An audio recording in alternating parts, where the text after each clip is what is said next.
দিয়েছেন।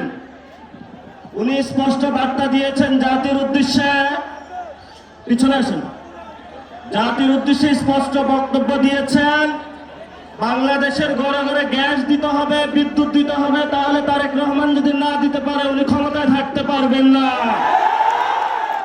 আমি ছোট্ট একটা স্মৃতি বলবো, 2013 সাল বেগম খালেদা জিয়া ঠিক এই জায়গায় বক্তব্য দেওয়ার জন্য এসেছিলেন।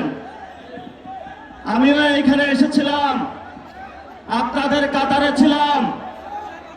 এখানে দেখি চেয়ার নিয়ে মারামারি শুরু করে দিয়েছিল তৎকালীন ছাত্রদল যুবদল।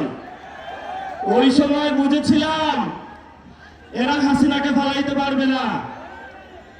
তখন আমরা ইনশাআল্লাহ পুরো বাংলাদেশে গুছানোর কাজ আরম্ভ করি। 17 বছর লেগেছে, সকল দল মিলে ফ্যাসিবাদী সরকারকে বাংলাদেশ থেকে বিতাড়ন করেছে। এখন আমরা শুনতে পাচ্ছি বাংলাদেশে নাকি আপা টুক করে ঢুকে পড়বে। আমরা বাইচে থাকতে আপা আসতে পারবো? বাংলাদেশে যারা তরুণ প্রজন্ম রয়েছে, আপনারা সবাই ঐক্যবদ্ধ হন, বাসায় বাসায় যান। যে জায়গায় গ্যাস নাই